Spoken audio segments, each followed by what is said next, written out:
Good morning, good evening, good afternoon, wherever you are from a very cold, wintry Ireland. And this evening we bring you our panel show.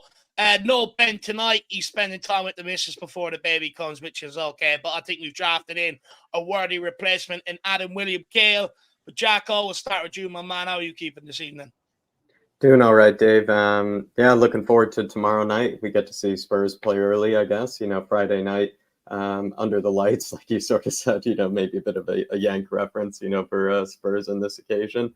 Looking forward to seeing Spurs play tomorrow, and having a nice little chat about the future of Spurs being sort of secured in the case of Udogie and our one and only star boy. Big game tomorrow night. Feeling a bit nervous for it, but look, we'll see how we get on. We'll head down to Shawnee. Shawnee, how are you keeping this evening, my man? Good, guys. Yeah, good to be back. Looking forward to a decent debate or a decent conversation, whichever one comes. Yeah, we'll figure it out. But I'm happy, mate. I'm excited going to the game tomorrow night. Very confident about it. Feel like everything clicked against Newcastle, and we can just sort of take that now and run with it. And so when Tottenham are playing well, Sean's a happy chappy, God, it's amazing when Tottenham are playing well. You look around at all the channels, everyone sort of has that smile on their face that you can't seem to wipe off. It's absolutely great to see. And Adam, my man, how are you keeping? Not too far away from me, of course, but you seem to be a bit warmer than me. A little bit warmer, seemingly. Yeah, the Midlands tend to be a little bit of a cold spot, though, and it's unusual. Like, I'm right by the sea. Maybe it's the salt in the air. I don't know, but not too bad here in Dublin, and keeping busy. But delighted to be back with you guys for the first time in ages. It feels like it's been a lifetime since I've been on the Irish Hotspur, where I should belong, really, all things considered. So thanks for having me back, guys. It's good to be back with you. No, look, it's absolutely great to have you back. It's long overdue, my man. Great to have you back. But look, coming up tonight, we'll be speaking about Tottenham offering Udogie a new long-term contract with Sarr set to follow. Is it clever business by Tottenham protecting the asset and turning them down long-term? Or are we in grave danger of making the same mistakes, offering people long-term contracts? And that's sort of the situation that we're in with some players that we can't get rid of. High wages, long-term contracts without the performances to match. So let us know your thoughts on that. Has our injury crisis been massively blown out of proportion? Even with the injuries, we still sort of played well. What do we do tomorrow night at Forest? Do you stick with the same team or make a couple of changes?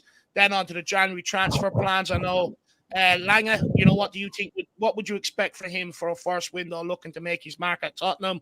What players do you want sort of out? Maybe what players do we need in? And then Ange Postecoglou speaking about a centre-back in his pre-match press conference today. Despite Davies being outstanding, he still wants another centre-back because he said we are bare tin there. So what sort of calibre or what sort of profile is acceptable to you?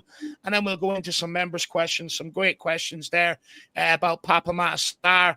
A bit about Ange Postecoglou. I know there's an article about from a journalist last week, Jonathan Lowe or Lou or whatever you want to call him, taking the piss out of Postecoglou, basically saying he's a novelty. So we'll probably answer a little bit on that. So there's plenty of questions there, but plenty to get our teeth stuck into today. Let's welcome a few people in. Let's see who we've got with us this evening, and then we'll crack on. Big up, Jim.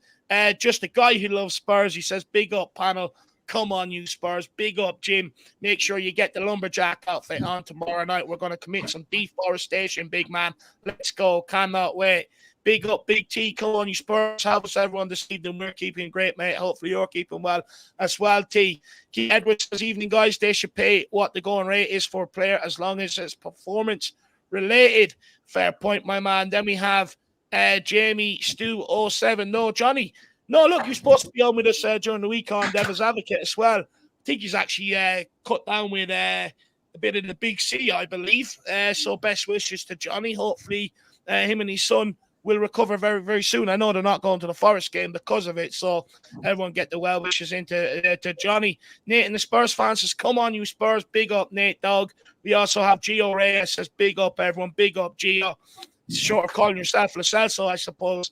Alpesh Patel says, evening panel, good signing but no clear-cut plans on the returning crap. Well, look, Dane Scarlett will be one coming back. It's a situation. Either we cash in or he's sticking around at Tottenham for 6 months.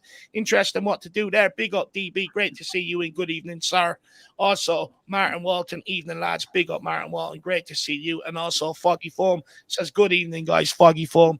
Good to see you, my man. Look, I'm only going to ask once, so I'll ask it loudly. Please smash that like button while you were in here, and every so often encourage new people coming in to keep smashing that like button.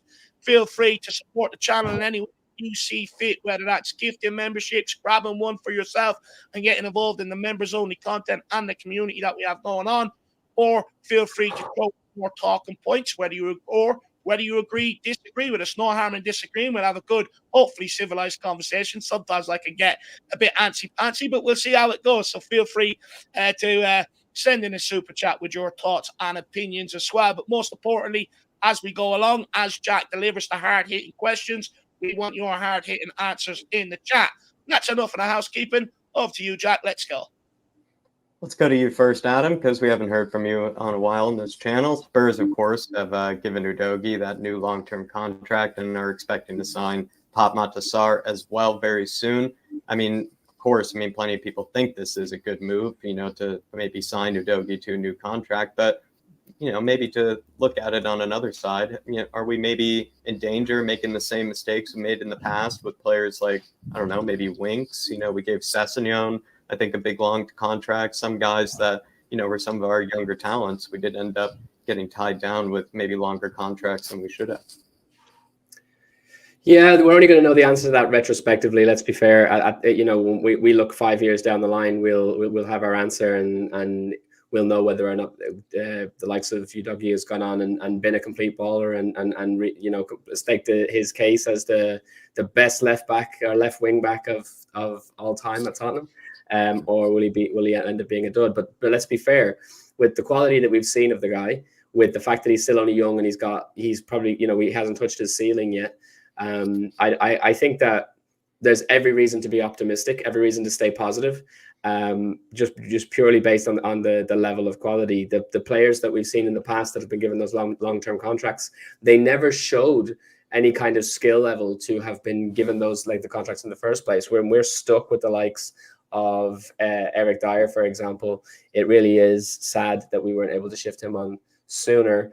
But you can look at the likes of Ndombele and think that we saw some talent there. He was meant to be the best in sliced bread, and that was a huge mistake. But we didn't actually see it in full swing in the team under the right manager before we gave him that contract. Whereas with Udogie, we've already seen that now. We've seen that for the last 6 months with how well he's kind of gotten into the side, and the quality that he has, the creativity that he adds to the game, the fact that he is able to get back and do his job defensively, and obviously with the goal recently as well. I think that he's showing that he's the kind of player that you want to keep around. And if you gun to my head, if you said to me, okay, it's offer him a contract now for 5 years, or not tie him in and potentially risk losing him to him wanting to go somewhere else in a couple of years' time, I'd say I'd rather tie him down.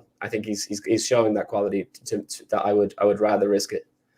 Some are saying that he's so good that we needed to do this so quickly because of Real Madrid or something could poach him. Would you kind of agree exactly with that, Adam? Like, he's on that sort of trend, Udogie specifically. Yeah, for sure. Come on, he's the best left wing back in the Premier League. There's nobody else that can compete with him. So he is the best in his position in the best league in the world. Of course, you're going to have teams wanting to come in for him. Now, I don't know where some of these European teams are getting the money from, but you do need to absolutely make sure that we get him in on a long-term contract with to be able to make sure that if someone does come in for him, they're going to have to pay crazy money to pry him away from us. And so I think it's a smart move. Shawnee, are we guilty of making some mistakes perhaps with giving some of these younger players too big of contracts, while they're still quite young? And also look at some of the the ones that Adam mentioned, Ndombele and others that who we signed that we gave some big beefy contracts to. Could this be a mistake? No, I don't think so. I think you have to shake hands with the reality that there's three different sort of counterparties that are involved in contract negotiations. It's not just a one-way kind of street where the club just decides how long you get and how much you get paid. It has to be agreeable to the agent. It has to be agreeable to the player. And so, you know, I think I saw someone put on Twitter, I don't know if this was true or not, but they were saying that that Udogie was on 10 grand a week until that new contract. If that's the case, then obviously you need to keep the guy happy, right? You need to keep him happy, and you obviously need to keep the agent happy, and you need to kind of butter some bread, make sure everyone feels like their wheel is greased, their oil is greased, or however the phrase is. And I think that from what I've heard, it's still not particularly expensive. I think he's moving to like 50 grand a week. And you know what? I wouldn't be surprised if that wasn't renegotiated in a couple of years' time once he kicks on to another level. But I think that, you know, probably there was like a degree of wiggle room. That the agent might have asked for a release clause. We said, no, we're not going to do a release clause. But what we'll do instead is we'll extend the contract and we'll protect you that way. It is what it is. Like, I don't think any of us are really familiar too much with the processes of you know, we hear a hell of a lot about contract negotiations that happen with new players coming in. You don't hear so much about the negotiations of players that are already at the club that are getting new contracts. So, yeah, I listen with him personally. Obviously, if he was to, you know, have a world, and I don't even want to say it to put it out into the ether, but if something was to happen where his career was over, I remember what was the guy's name? Something Dean something, who had a brain tumor. I forget his name now. He passed away a few years ago. And you know, obviously his contract was basically I think he just signed the new contract and was well then he got sick, right? He got really, really sick and had to be paid out. Obviously, I don't expect that to happen, but if that does happen, it's a 1 in a million chance. And so, look, ultimately, it's fine. It's absolutely fine with me. I'm delighted that he signed the new contract. I'm delighted that he's happy. And I think that the kind of what we should be focusing on here is the fact that he is someone who knows probably how good he is, how good he can be, and that he's seen enough of Ange Ball. He's seen enough of what the Tottenham experience offers to be willing to commit his future. And I hope that next up on the radar is Pape Sarr, who I hear is also only on about 15, 20 grand a week. And again, if that's the case, it's not enough. And I think you have to shake hands and pay people what they're worth, pay what the market dictates. And if you're a first team regular for a Premier League team that's trying to qualify for the Champions League, I'm sure the median salary for those sorts of players is about 50, 60 grand a week. So, you know, pay them what they're worth.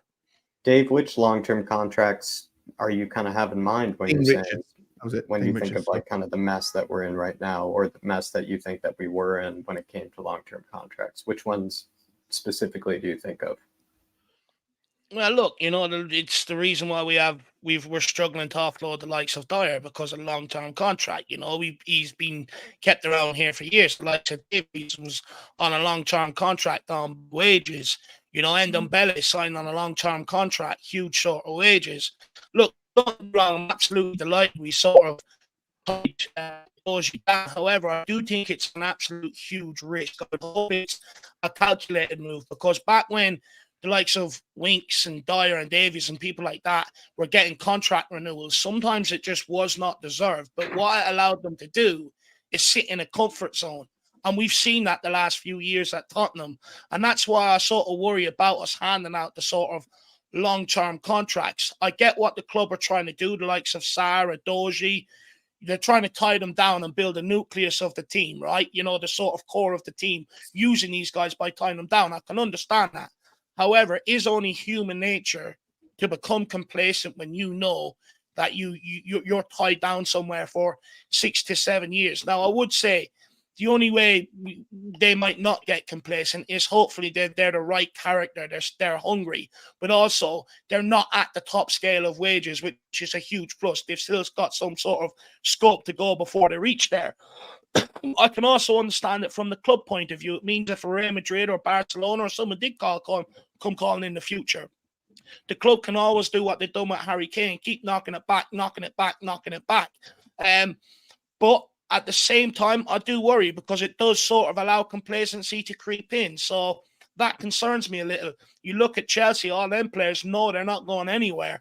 So they're going to continue to have a big chop and change in managerial sort of the position. Poch will go before the end of the season, then they'll keep chopping and changing. And because the players are tied down long term, they ain't going anywhere. So, just for me, I don't think it sets the right precedent or the right culture. And Postecoglou was all about keeping the players hungry. So for me, it didn't have to be that long.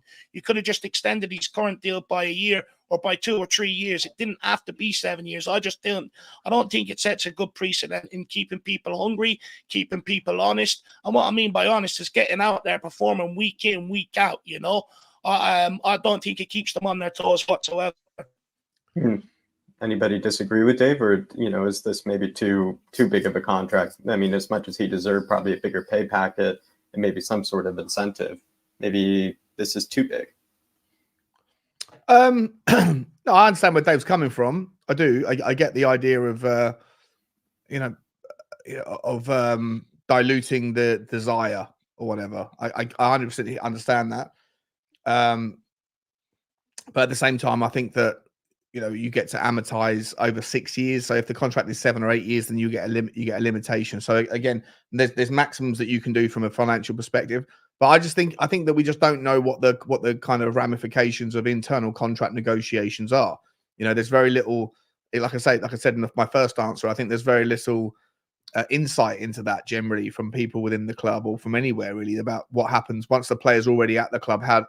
Who's really pulling the strings in those contracts? Is it just a case of we want you, we like you, we want to tie you down, or is there a case of like, well, the agent saying if you only want to give us 4 years, then we'll demand that there's a release clause of 50 million quid, and then Daniel Levy or whoever it is has got to sit there and go, well, this guy's definitely worth more than 50. So if that's a sticking point, then how about we give you 6 years of comfort? I don't know, but I'm not bothered about it, to be honest. I think this guy is going to be class. And like I say, we paid so little for him in retrospect, relative to how good he can be, that even if he gets a significant injury or becomes injury prone, and let's not forget for a second that fullbacks of his size, his general, it's that those sorts of players are prone to injuries. Generally, they are. You look at Reece James, who's probably the closest physical fit. That they get a red because of the amount of wear and tear on their body from having to sort of bomb up the pitch and back all the time. So if there is a significant injury prone kind of thing that comes with this guy, then it's not going to hurt us the same way that having spent 70 million on him and then also paying him 100 grand. You got I think shake hands with the fact that you got to pay the guy what he's worth for a Premier League, Champions League contending player. Can we not pay them on what they were on a shorter deal though? That's what I'm saying. I don't have a problem with doing it, but if you do that, then you run the risk of having to renegotiate that contract quicker, sooner if he develops. I think it's a kind of a middle ground. I think there's a situation where he might be the next greatest thing, mate. He might just be the best fullback in the world in world football in 2 years' time. And if so, if you've only got 3 or 4 years on his contract, then you suddenly put all of the power of negotiation back into the hands of the agent. It depends on how highly you value him versus how highly him and his agent values themselves. And to me, I think that there's a whole bunch of unknowns for us to talk about with any level of certainty. But for me, I think it makes sense. I hear what you're saying. I totally get what you're saying, Dave. I just think it's not that big of a worry for me in terms of a commitment, because we didn't pay 70, 80 million quid for him. So there's not that injury concern stuff. So I'm okay with it. Look, it does all depend. It does all come down to the sort of character of the man, right? The sort of personality of the man, what drives him and stuff like that. It all comes down to that as well. Hopefully the club have identified the right people this time around, to be able to offer them. And just quickly, 4 or below, I mean, there are 2 separate points you're trying to make. Of course, you can back the youth sort of policy of recruitment of the youth players and stuff like that, without them having to be tied down to long-term contracts. That's my point is, at the development age, you can very easily sit there and end up thinking you make it, being very, very comfortable. You need to be sort of having that drive, having that motivation. You have to be kept hungry. Hungry dogs run faster. Of course, you can back the the U policy, but also, you know, just get the club to be a bit more sensible 3-4 years at a time. It doesn't need to be all the way until 2030 because it creates issues. We've seen it before. The club has got it wrong before. They've offered players long-term deals, and we're suffering the consequences of it now, where we can't get them out. They're on high wages, and it's affecting how quick we can move in the transfer window in terms of replenishing the squad. So it does have knock-on effects. Is Patmat Sarr equally as deserving of a big long-term contract, Adam? Does he deserve a 6-7 year contract in your opinion? Oh, I can't hear you. And the Basuna just drops. Oh, sorry, am I muted? Yeah, you might have been muted, but I can hear you now. I can hear you now. My apologies. Yeah, no, he deserves it for the fact that Basuma plays out of his skin every time that he's on the park. And for that alone, I mean, it makes a huge difference. I was saying on We Are Tottenham TV the other day that he is the most underrated player in the Premier League right now, as far as I'm concerned, because what he does when he's there is it's so unquantifiable and so unqualifiable, because it's not as though he's got the goals and the assists. It's not as though he's making goal line saves, you know, but at the end of the day, you can see the work rate. He's adding dynamism. He is one heck of a pivot, and he's getting up the pitch when he needs to, and he's getting back when he needs to. And sometimes it is that doing the basics and doing them incredibly well that makes a player, you know, pushes a player over the line in terms of you being able to point at his quality, even when statistically there might not be any particular metric where you're like, this guy is outstanding at this. He just does everything incredibly well. And it's the engine, you know. When he's on the pitch, everybody seems to want to move that little bit quicker. Everyone seems to want to get stuck in that little bit more. And you can't, you know, again, not being able to qualify it doesn't mean that it's not there to be praised. And he, again, so young. Where's the ceiling on this guy? You know what I mean? Between himself and Udogie, you don't know where the ceiling is, and that's exciting, because considering where they're at now, they are doing incredible things for this team. And so, yeah, he's another one that I'm completely behind Sarr. As much as I'm also completely behind Sarr and Udogie, especially, I do see the premise of, you know, there have been players that maybe were going through a bit of a hot spell or a hot streak or something like that, or maybe they were just in kind of the good graces of fans, you know, for a good little period. And then, you know, somehow, some way, you know, like kind of Shauna said, through the workings of agents and, you know, kind of player negotiations and whatnot, they were able to negotiate some sort of longer term contract. And then immediately a year or two later, you know, you all of a sudden find the majority of those fans that were praising them for that hot streak are all of a sudden saying, you know, he needs to go, he needs to be gone. You know, first, you know, name on the deadwood type of. Even Checkmate brings up that opinion of Skippy there, and some people are really high on Skip, and some people are really low on Skip. But last season, or at least under Nuno, in that little brief period, or 2 seasons ago, he was really kind of, you know, everybody loves Skip. People were saying he could be a future England international, etc. But then all of a sudden, you know, now everybody's, you know, thinking that he might actually not be good enough and might need to be loaned out. So sometimes we have been guilty. He's not going to cost you a fortune, though, is he, Jack? You know, like it's a massive difference. The point I was trying to make was there's a huge difference between an Ndombele that you spend £60 million on and pay club leading wages, and then obviously that guy couldn't care less, couldn't give a toss, right? And this, I think you can make that comparison to players like Mudryk, however you say his name. Yeah. The Ukrainian Britney Spears. Right? Like, he's on an 9 year lease, but they paid a lot of money for him, and they're paying him a lot of money.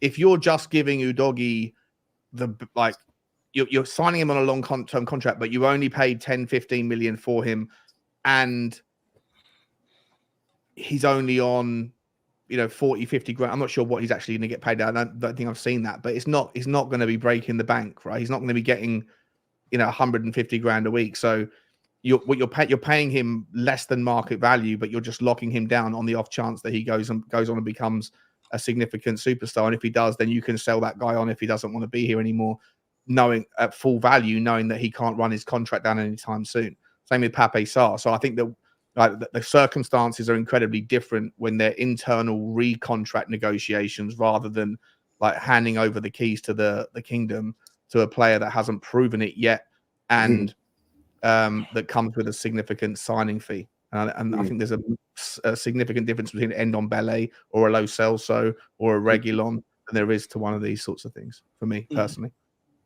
The wages they were on originally, I mean, we could have probably covered, with just neck oil sales, at Beavertown alone. So, I mean, they really did probably deserve a pay rise, of some sort and some kind. But yeah, I think it's the sticking point of how long it is where Dave is at. Moondog saying, good evening, lads, from me and Charlie and my puppy, Max. Let us know, Moondog, how old the puppy is, because I've kind of seen myself from my little brother that kind of first year is pretty vital and sort of kind of teaching it all the right sort of kind of behaviors and kind of routines and lessons and everything. So big up to the puppy Max. And Shawnee, do you have any puppy advice for Moondog? When Bugsy was at puppy age? Be careful how attached you let them get towards a tennis ball. Because if they get that ingrained in them early, then they're never going to let it go. And and then you're committed to 15 years of throwing balls every chance that they get. Basically, they'll just place it by your feet. So they throw it again. Don't let them bury your flat cap. yeah. And also, that's it, Moondog. Yeah, that's the other one. Yeah, don't expose them to your favorite hat. By the way, Moondog, get Sonny on tomorrow. Anytime goal scorer. 7 of his 10 goals this season have been away from home. So, there's a cracker of a stat for you. So get Son on anytime goal scorer if you want to make some money tomorrow. Isn't Moondog more of a first-time goal? He's a first goal scorer. He's not an anytime goal scorer. He's a first goal scorer. Well, you go with Sonny first-time goal scorer. Scores the majority of our away goals. I'm not sure you get great odds on it, but yeah, 100%. The bookies the bookies will catch on to Moondog at some stage. He's been ripping them, so many times with the right predictions. And he also says, hit that like and subscribe. Appreciate you, Moondog. And once again, hopefully you and Charlie are also keeping well as well. Big up to Charlie as well in the house. And plenty of anybody else that's joining us, feel free as well. Keep getting your comments in. We do have at the end, everybody who is a member who is watching right now, a section where we do have some questions that you asked us that we're going to give as well over to the panel. But another kind of question. Yeah, go ahead. Just quickly before we move on, we'll take Checkmate's comment here. I think it's a valid rebuttal. I don't know if anyone wants to have a nibble on it. It says, this is football. We aren't talking about a mortgage here. Things change fast in football. He's only had 14 games in the Premier League. We only gave Kane a 6-year 1-4. I think, but basically, I think I sort of know what he's getting at to a degree. Anyone want to have a nibble on it? Are we jumping the gun too soon? Do we only have a small bite? It's 6 years. What is it? What we're saying here is it's a 7-year contract, a 6.5-year deal. Yeah, he's tied down to 2030. The summer of 2030. So 6.5-year deal. I don't know. I feel like there's a bit of a mountain out of a molehill here. I think that it's not significant wages. I think you've got one of the best left backs, the best young emerging players in the Premier League. We're not paying him 200 grand a week. We're not you're right. We're not talking about a mortgage here. So anybody look at Udogie and really think he's going to fall off to that degree that we won't want him around in at least 4 years time? I understand the point. But many people tipped Harry Winks to come out as the next guy, and his progress stunted as soon as he got comfortable with the length of the contracts he was being offered. Ollie Skip looks like he's got comfortable after signing a new deal. That's why I think it's not very smart business offering these guys long-term contracts at that age, because the reality is... on a 6-year contract, though. Huh? Didn't we sign Valiz on a 6-year contract? Haven't we signed Voskovic on a 7-year contract? Like, they're considered young players. You want to give them enough time to continue their development. And then if there comes a time during that development where you want to be able to sell them, you don't want to have the impending contract running down conversation to step in the way of you getting max value.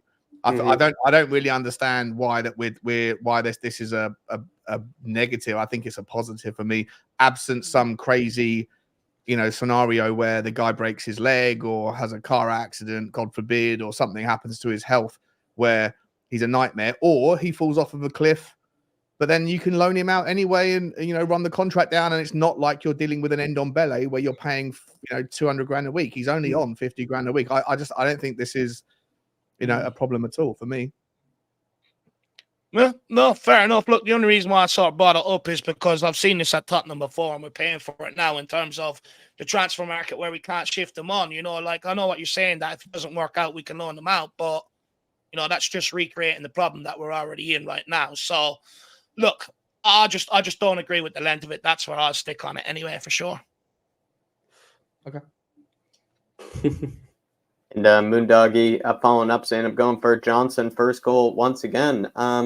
This is the thing, Moondog, for me personally. I'm a little tied up on how he's going to play against his former side. Me personally, kind of Adam, I feel like guys that come up against their former team, especially their boyhood club, so quickly after moving to the other team, it feels like they either have a worldie against their former club, or they sort of kind of play a bit within themselves. What do you think? Yeah, because there's a degree to which you might feel that they're going to be a little bit restrained, especially because when players go back to their former clubs, they score, they almost have that they've got it already bet into them that they're not going to celebrate, right? Yeah, which muted celebration have they practiced? Before this is the thing. So, when you've already got that mindset of, oh, I'm not going to put my heart into this in the same way. I guess that can maybe bleed into the performance a little bit and make them consider, not overly biting the hand that fed them. But that, I mean, what else are we going to do? I think Johnson, he looks like a player that has some integrity. And I think that, just he has that sort of, there's almost like when I watch a lot of the videos of the behind the scenes on the Spurs official channels and stuff like that, he seems like a guy he's a bit of a young gentleman. I think that he will, he'll honor the fact that he's playing for Spurs now, and at the end of the day, you've got nobody to replace him of any significant quality right at this particular moment in time. So I'd be more than happy to assume that he's going to do his best, and if he gets a goal, he'll just do a very kind of quiet. If we're talking about contracts that are being signed in the last week that I've got a problem with, Fraser Forster is the answer. I don't understand what that's about. Can someone tell me make sense of Fraser Forster getting a year contract? Let's see that in the comments. Would you rather have give you an answer? Would you rather have given Udogie a 7-year contract, or would you rather have given Fraser Forster another contract? Which one? No. I'm not letting you guys switch the debate up. That's not the debate. Debate on Udogie is one separate debate about long-term contracts. Debate on Fraser Forster is completely no, Dave, choose. If you had, I don't want to switch the debate up necessarily. If Adam wants to pose it to the people in the comments, it's fine. But I'd love to make someone make sense of it. Geezer can't play handball. Guy can't play handball. Guy can't kick a ball under pressure. Guy can't, can't get to the ground fast enough. He can't. Was light years. He's not I think he was. That suits our system at all. I don't really understand why we've given him another year. If I'm honest, is it kicking the can down the road? It's like we've got bigger fish to fry with other things. Is that what it is? Or I mean. Like if Vicario breaks his elbow or dislocates his elbow like Hugo Lloris does, and he's out for the rest of the season, again, touch wood and God forbid. But if he does, Fraser Forster coming in is terrifying. So why? And that's not going to change whether you replace and you get a better centre back, you get a better striker, you get all the other things that we all know we need.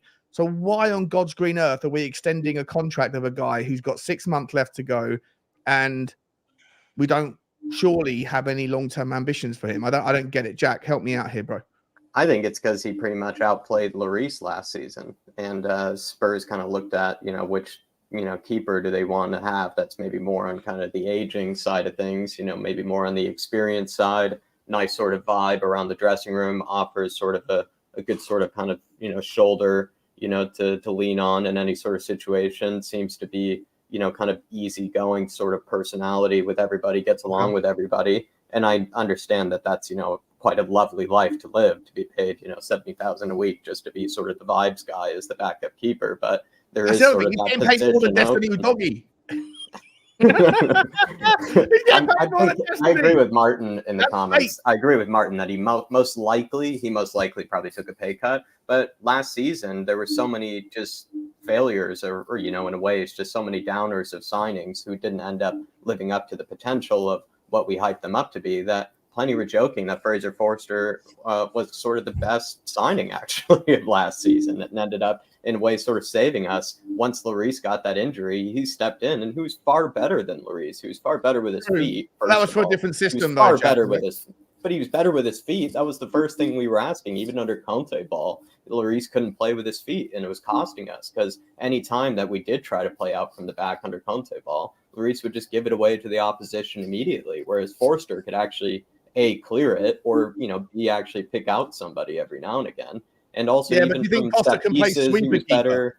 He just was, at the end of the day, he was just better than Hugo Lloris. And I think they don't want a Raya Ramsdale situation that is over at Arsenal. So I think they just want to give it to whoever is okay enough to be the obvious backup to Vicario, and whoever is willing to sit out most of the games and probably play only 8 or 9 games this season. You have to think about that. Like, they only really play 9 or 10 games this season, these backup keepers, if you end up playing 60, 70 games, including Europe. So I think it's just a guy that's willing to do that. That has to be the second best. And compared to Brandon Austin, compared to Whiteman, compared to Lloris, he is better than all of them. Yeah, but you don't need to give him another year's contract, though. His contract expires in the summer. Like, Yeah. I'm sorry. The Keeps idea the neck warmers of warm playing for the Sunday. high line, everything you said about him last season, I completely 100% agree with Jack. I thought he did brilliantly last season. But that was a system where, the goalkeeper would never have to venture past the penalty spot. This time, if there was something to happen to Vicario, Foster's going to have to play sweeper keeper. Like, he's too big. He's lumbersome. He's lumber. He's like a giant piece of wood. Right? He's lumber. So I don't know if he's going to be able to becoming rarer and rarer. So maybe that's why we signed him up. Lumber is becoming, what I would add to everything that Jack has to say as well is we've got other issues coming up in the summer that we need to deal with before we deal with backup goalkeeper. So for me, I think they've genuinely sort of maybe kicked the can down the road on that, which isn't a bad thing. It gives some of the under 21s more time to progress, but if they don't happen, then it means eventually, come the following summer, we should be in a position to be able to go out and get that number 2 sort of in here. But for me, I think that's why they've done it, just to sort of kick the can down the road to another summer, because we've got other issues to address, I believe. And plus, he's homegrown. I hear what you're saying. I just think it terrifies me, right? You can get it, honest to God, if you were to say at the start of the season, or let's go back to the Chelsea game. And before we lost Romero, Van der Ven, Maddison, if you were to sit there and say, who's the player you want to lose the least for this system? Who's the player whose impact is going to be felt the most for the next 3 or 4 months? Most people would probably pick Van der Ven and pick Maddison, or pick Romero, or pick Sonny or whatever, because they kind of overlook a goalkeeper. But if you're trying to play the sweeper keeper role, trying to play the high line, and you got Fraser Forster, it's going to end in tears. And so for me, I don't know, kicking the can down the road on that one. I hear what you're saying. If I get it, I do get the rationale. It doesn't make sense for me. I think the Fraser Forster, I got no idea. I don't think it's that much of a pressing issue, though. To be fair, like I really don't. It's backup. John did just. He's a good shot stopper. That's what he got the image in my mind. To Vicario, it'll be harder felt than I think most other players. Even though it's unlikely, even though it's less likely to get an injury, if it does happen, it's a massive deal. Yeah. Sean put the image in my mind of Fraser Forster in that Chelsea game, which does, give me some sort of reservations. But maybe that's just what happens, when you're just, pretty much, just all your players vanish. I think you shouldn't really have any sort of expectations. But yeah, it's a fair point. Might be nicer to have a younger, sprier keeper in that sort of type situation. Also, quickly back to you, Sean, just because I asked Adam on it. Johnson, he needs to go for a diving header. It's wet and cold on that City ground, former side. Would he do it, or would he maybe restrain himself since it's his former club? Is he going to go in, full? Is he going to restrain himself? Maybe like Adam might. No, I don't. Well, listen. If there's anything that's restraining him from going in for a diving header, I don't think it's his loyalty to Nottingham Forest. I think it's just the fact that that's not what he's built for. I think he's quite a shy, nervous player who likes to use his pace rather than his aerial strength. I wouldn't back Sonny to go in for a diving header. You know, we got some players that are very good at some things, not so good at others. But I think Brennan Johnson will have a good game tomorrow night. I don't think he'll be, you know, resting on his laurels or resting on his loyalties or any of that kind of stuff. In that particular heading scenario, he's probably the second last player on the team that I'd want to have to face that decision. He's got to get dirty there to show his loyalty to Tottenham Hotspur. In my eyes, he's got to get dirty. He's got to go for the diving header. Moondog also saying, Max just asked me, what about my dire bets? I mean, thank God those aren't happening anymore in any situation, Moondog. But the Rom bombs are close. I mean, he almost scored another if it wasn't for that Miggy Almiron. He saved one off the line from us. And maybe if you were to go for a crazy odds, Sean, I think Sean might know what I mean. Don't mind that. Romero header would probably have some crazy odds, you know, for a goal. Romero, first goal scorer, Tottenham to win 3-1. Header. Let us know what Brazilian odds. And I might be putting them on myself in about an hour's time. Oh, that's not bad out. Throw them all together, get quazillion odds in return. Pick up to Moondog. Hopefully you're keeping well, sir. And if Max, you know, is giving you, you know, the bad ideas, maybe that's the secret, Dave. It's been the puppy. Yeah, look, the secret. But look, thank God we're not in that situation anymore. I'll be honest. I'm gonna have a day off and celebrate when I see the back end when he leaves this club. Going into maybe this, you know, sort of situation surrounding, you know, kind of, I think we had sort of a question here about, you know, injury crisis over the time that, you know, Spurs have been playing. A lot of people felt like maybe we were playing quite well despite the injury crisis that we had. So to you, Adam, was it maybe blown out of proportion by Spurs fans? And even when we came up against Newcastle, I felt like there was more sympathy for Newcastle in their situation than there was really for Spurs. So did you feel like maybe our injury crisis maybe blown a bit out of proportion? I'm always I don't like people taking certain narratives and running with it when they're not legitimate, but I genuinely believe that there's a lot of anti-Spurs rhetoric among the big dogs when it comes to the mainstream media, and I think that they're more than happy to throw us under the bus in situations. They love the Spursy tag, and so I think that they will sweep all of our injuries under the rug and make it seem like we're just bottling it. When Newcastle, you know, it's a kind of oh, poor them, they were doing so well. You see the likes of Simon Jordan, who I quite like, but he's saying that Newcastle should never have finished at the bottom of their group. They deserved to place higher in their group in the Champions League than they did. So I just think, the pundits are completely just anti-Tottenham, and you know, I say that trying to be legitimately. It's difficult when I have a bias. You know, I bleed lily white, so it's hard to kind of say that without anyone thinking that you know, that is there's a prejudice sort of alarm, but I really do believe that the pundits are completely anti-Tottenham, and so I'm not surprised in the least that when Newcastle nosedive, they get a pat on the back, and when we do, we get told that we're not a big 16. You know, so I'm not surprised at all.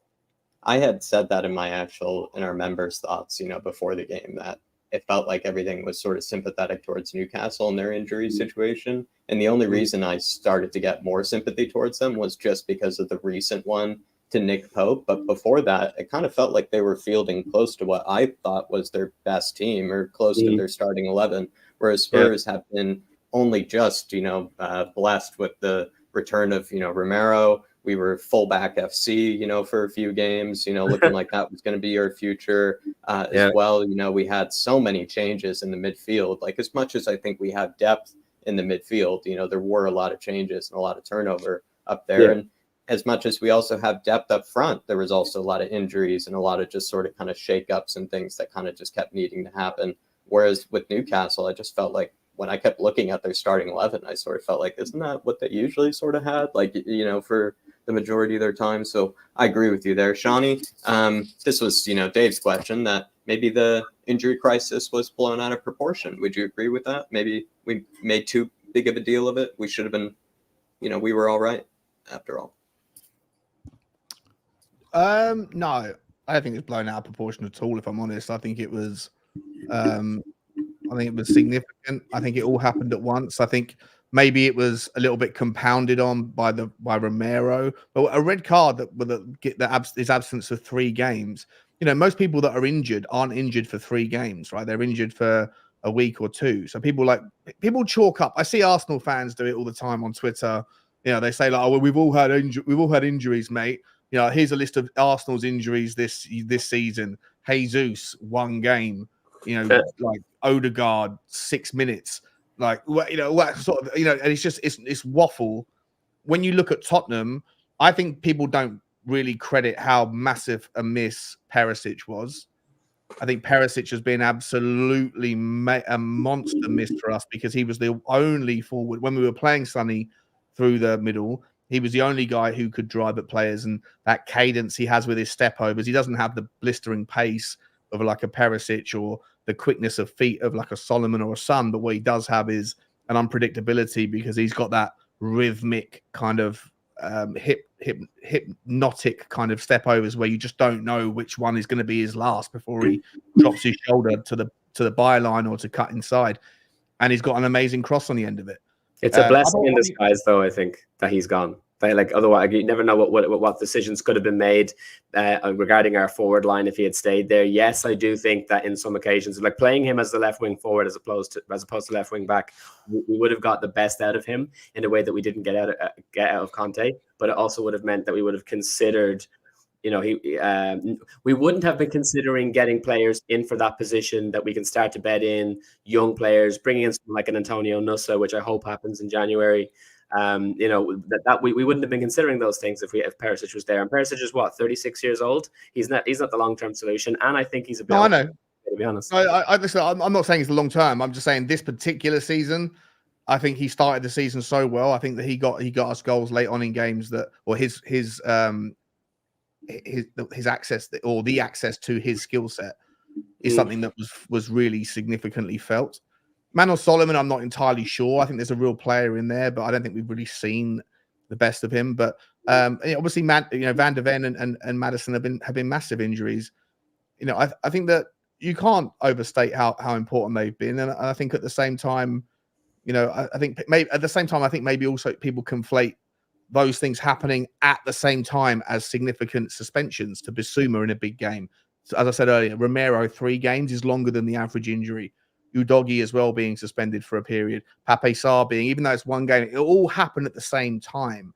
So, you know, we've come out of it with 4 points from 18. How many points do you get if those things don't happen? I'd argue at least 13, right? And so, yeah, I'm not going to subscribe to this idea that because we've managed to scrape through and we're through we're halfway through the worst of it, that we can look back and say it wasn't as bad as we thought it was. It was massive. It was significant. We would be top of the table right now if it wasn't for all that stuff happening. That Chelsea, it was 5 minutes as well, guys. It was 5 minutes, right? We were 1-0 up against Chelsea. We could go 2-0 up. Sonny misses he's offside by a toenail. And then from that thing happening, within 5 minutes, you've lost Maddison, you've lost Romero, you've lost Van der Ven, you've given away a penalty, and you've conceded a goal. All within 5 minutes. That 5 minute period changed our season. And if we managed to scrape through and get Champions League, we'll have done very well because the damage might have already been done. Dave, do you want to elaborate on your question of sort of, you know, maybe the injury crisis being blown out of proportion? No, look, I just put it down as a question, as a talking point. Look, I don't think it's been blown out of proportion. I don't think there's been enough attention on it, if you want me to be brutally honest. I think when the media were focusing on Tottenham on that run, they were more focusing on the tactics, the manager, this, that, and the other. And they failed to bake the impact of the injuries and the players, the caliber of players that got injured. What it did do, though, it did expose that Tottenham do need to go out in the market with more gusto to be able to strengthen the squad. That, you know, these injuries and suspensions, they're always going to happen. They're a part and parcel of football. But look, I just think, like, when it comes to Newcastle, the media all the time, they sit there, talk about all the injuries, this, that, and the other. When it comes to City, they talk about the significance of De Bruyne's injury missing from the City squad. But when it comes to Tottenham, they don't do that. Why?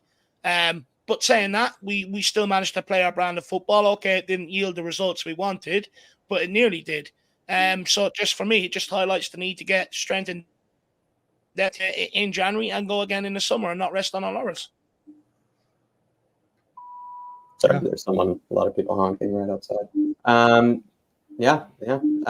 Our January transfer plans, Adam, should be well underway now at the club. We're only 18 days away from the window opening. And with our new technical director, Johan Lang, being brought in, what sort of mark do you expect him to make in his first window? What type of window will this be? Will we get any Steve Hitchen quotes of him, complaining about doing his job in January? I think having such heat on those comments, when the All or Nothing documentary came out, I think any director of football should be loath to comment at this point on the difficulty of the January transfer window. Look, there's always opportunities. Oh, excuse me, I don't know what fell there. There's always opportunities in every window, and especially when you consider, there are players out there who are not settling in the teams that they've recently joined.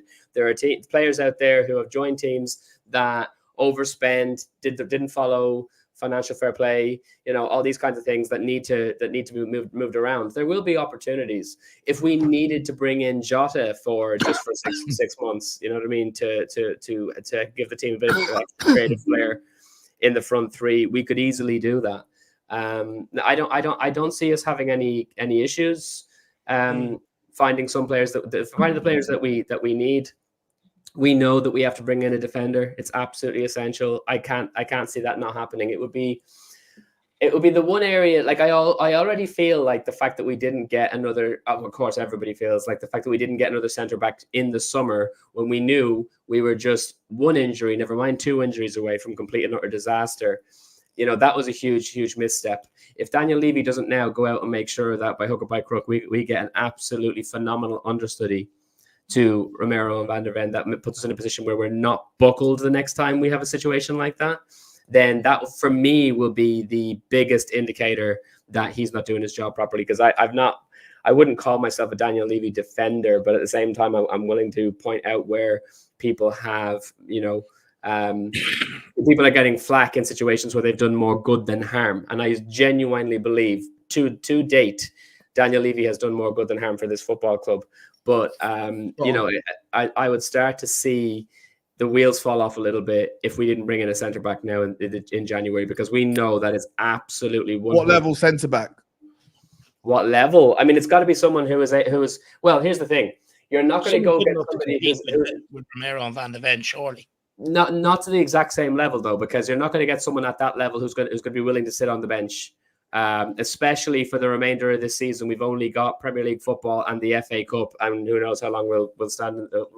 Hopefully we can go on and do a really good job in the FA Cup, but we haven't even got the Carabao Cup to worry about. So no one's going to join the club now knowing they're sitting on the bench, the entire time. I think you can make an argument. I think you can make an argument right now. Not someone of their level. Not someone of their level. Well, listen, I think you could, if you could go and get like. I'm not saying this guy because I don't think he will come. I think he's about to sign a new contract anyway. But a Gleison Bremer type who can play on the right or can play on the left. And can he play the high line? Can he play the high line? Well, no, not okay. So him personally is irrelevant because he's signing a new contract for Juve. But a name like that who's capable of playing on the right and the left, who's ambipedal, I think that you could make I think you could sell the pitch as saying next season we're going to be playing in an ideal world 50 games, right? 30-40% more games. This season and next season, you've got a left-sided centre-back in Van der Ven who relies on his pace and is suffering from a hamstring injury. I'm pretty certain that we're going to see a recurring problem there.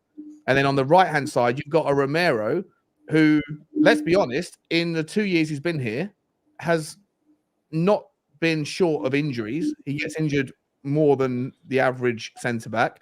Plus, he's got a suspension issue, whether it's be one game here or there from 5 yellow cards or whether it's a red card thing. He's got a reputation.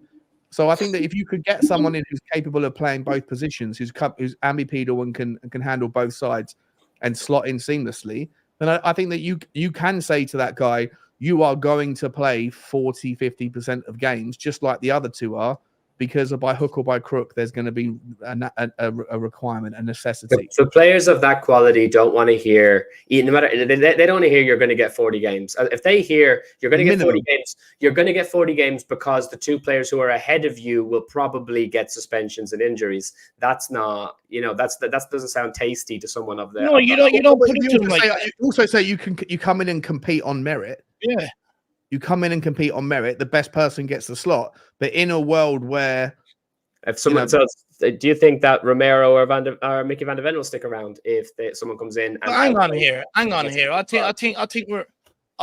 think we're blowing that out of proportion. Aston Villa have Diego Carlos, Ezri Konsa, Tyrone Mings, Courtney House, Pau Torres, and Clement Langley. You go to Newcastle, they've got Sven Botman, they've got Dan Burn, who can also play at centre back. They've got Lascelles, they've got Fabian Sarr. You go into Liverpool, they've got Matip, they've got Virgil van Dijk, and they have Konate. You go to Man City, they're stacked. They've got Stones, they've got Ake, they've got Vicario, they've got Ruben Diaz, players like that. So, of course, you can sign players to come here that are good enough to compete. If other clubs can do it, we can't do. But there, all the teams that you mentioned, you're either talking about players that you made it sound as though they're all A-list players. They're not. The vast majority of those teams, you named two really strong centre backs and a bunch of bums. And then when you talk about Man City, for example, like you're all the players. Gvardiol's a left back. Gvardiol's playing left back. Stones. I agree with what Dave was saying, but I also agree with what you're saying, Adam. I think when you look at Newcastle, Lascelles is a decent player. He's okay, but he is very much like bottom of the pile. Next he just shelf. happens to be playing right now because of injuries, right? None of the players have several, like 3 or 4 A-list centre backs. Nobody. Well, I think you would take if Liverpool have got Matip, Konate, are all their centre back options better than what we have? No. Lascelles isn't better than. Of course they are. I'm not sure if Lascelles is better. After our first two. They have centre back options to pick from than we did. Yeah, no, totally. But when I don't know if Lascelles is better than Ben Davies. So why can't we get anybody else in here? I'm sorry, if Aston Villa can have. I never said you can't get people in. For centre back, why can't Tottenham? I never said you can't get players in. I never said you can't get players in. I'm saying you can't get players in of the same level. You can get players in who are on the next shelf down. Absolutely. And I said that will likely happen. And I said as well that Daniel Levy is. It'll be what my point that I was making was it'll be the first thing that he does where I'm like, listen, dude, you're actually really doing a lot of damage to this club if you're not going to go and fill the holes that are desperate. Like there's a dam where the water is absolutely gushing through, and if you're not willing to start patching that up immediately, then you don't belong here. So I am saying that like a centre back needs to come in January. Absolutely no excuses, but it's not going to be an A-list guy as far as I'm concerned. It's going to be somebody who is going to be happy enough for the moment to play an understudy role. Is happy enough that when he's told you're only going to play whenever these other two players are not available, that they'll be like, yeah, okay, that's fine. I'll work over time to outplay them and outgrow them and be better than them. But for now, I'm happy to. I also think there's a massive problem if you do go and get a monster, or if you go and get two. A lot of people are asking for 2 centre backs. I think if you go and get one that can fill the gap, like I said already, that can play both, then that makes a lot of sense. But if you bring in 2 that are of decent enough, like if you were to go and get a Tosin and a Lloyd Kelly, then what message does that send to Ash Phillips, to Dorrington, and to Vescovic in a year's time? Mm-hmm. You do need to have a pathway through to the first team. I think you have to. You're either buying players that are good enough that are young, because this whole model around buying the best young talent around.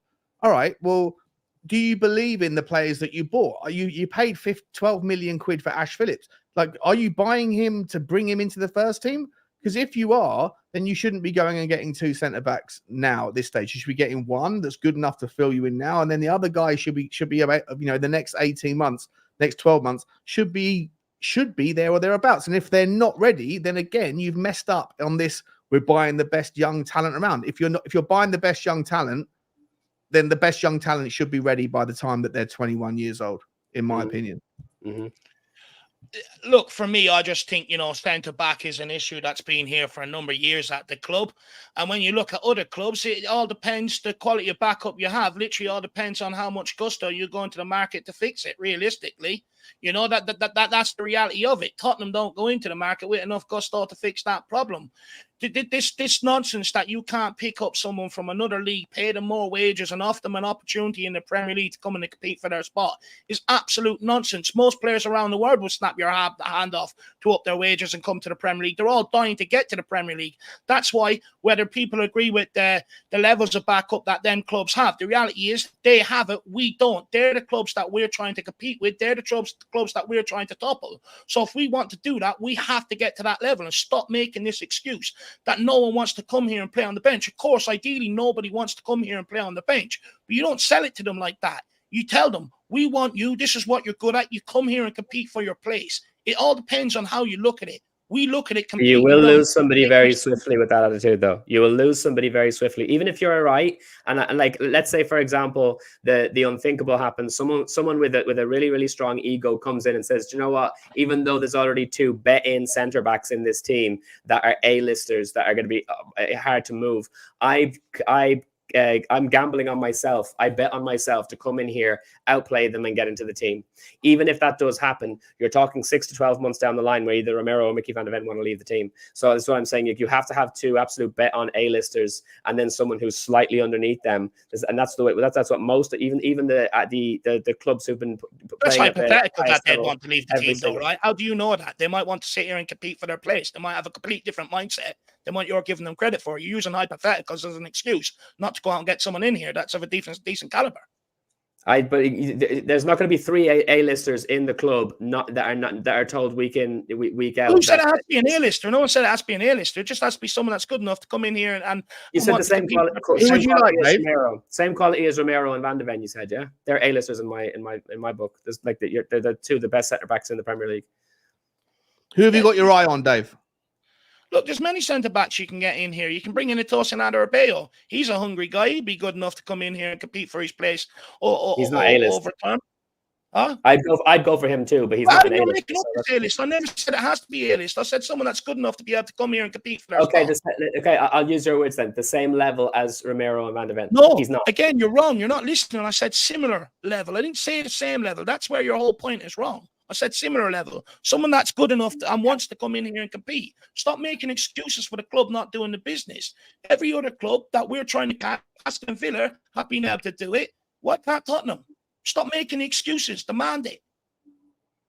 I don't think if you want, we can argue. Half of Aston Villa's team is like the names that you mentioned. We didn't want Clement Longley. Now we're mentioning Clement Longley as a Spurs fans turned them down. Pau Torres, most of the fan base said they would have took. Tyrone Mings, it wasn't so long ago. Pau Torres is. I never liked Pau Torres. Clement Longley. There was a lot of fans that did want him. A lot of the defenders at Aston Villa, Spurs fans were sitting here at one point or another saying they'd take at Tottenham. You're right. Okay, but I can only go off my opinion, not what everyone else does, because any player will have a mixed broad opinions. But I don't think Clement Longley. If we sign Clement Longley now in January, do you think Tottenham fans generally would be happy with that? I don't. I think the answer is, isn't it? I would have been happy with it in the summer.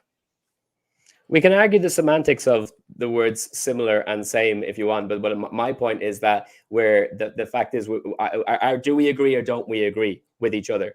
I'm saying that players of the level of Romero and Van der Ven, bringing them in is either going to disrupt the flow of the team, or we're not going to get someone like that because they're not going to be interested in trying to fight for their place against 2 of the best centre backs in the Premiership. So if we agree on that, then fair enough. But if you're saying that, like you're saying, it doesn't necessarily have to be the exact same level as them. If you say Tosin Adarabioyo, I'm okay with going and getting Tosin Adarabioyo, and I think that he probably would come to the club and realizing that he's come to a much bigger fish, right? So he's happy enough that he's going to earn more wages at Tottenham. He's going to have a much better badge on his chest than what he already has. I don't see any reason why he wouldn't come to the club, but he's not at the same level as the guys we already have. So it is what I'm saying. If you say Tosin is fine, we can agree on that completely, because that's exactly, it fits into my philosophy of he's the next shelf down, or maybe slightly below that, but he's fine to come in and he'll play whenever we need someone to rotate. The guy didn't want to come here in the summer. He wanted to go to Monaco. He's also just recovering from a massive groin op or whatever it was. He had some hernia or something. Like, Lloyd Kelly, another name. Listen, for me, I think Lloyd Kelly is a player that everyone who watches Bournemouth would never have seen the best version of him. Imagine watching Mickey van der Ven playing a low block. You're never going to see Mickey van der Ven do what Mickey van der Ven does very well. I think Lloyd Kelly, people that snuff and turn their nose up to Lloyd Kelly probably haven't seen a version of him. I'm not saying that I have. I don't think anyone has, but he fits the bill for a high line system. But he also has an injury problem. You know, you look at the names we're linked with, right? Ben Godfrey. Ben, God forbid, we actually go and sign that guy, right? He's absolutely when Braithwaite was the woeful. Ben Godfrey is woeful in the air. Definitely He's a big lump. He's also back injury prone. He spent everything. half of last season with a broken leg. Sebastian Caceres over in Club America, right? Everyone's talking about this guy. Like everyone, we're seem to be amongst 25 different clubs that love this guy.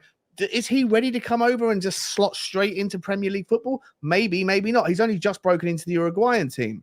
Like every single player, every single name that Tottenham have been linked with, come rain or shine, there's a reason why you could get on board it, and there's a reason why you should run a mile. So at the end of the day, Tottenham have to just get on board. Tottenham fans have to get on board that you hope that Ange Postecoglou, that Johan Langer, that Paratici, if he's still knocking about, Rob McKenzie and Scott Munn have all got together, have run the data, have run their eye over it, they've spoken about it, and they've found out the best one for it. And I've got my list of players that I hope it's not, and I've got a few players that I hope it is, but you know, there's no one that's perfect. Within our budget, within this situation, it's January, there's gonna, and for all the reasons that Adam said, you know, mentality of coming in and fighting for your place, all that stuff.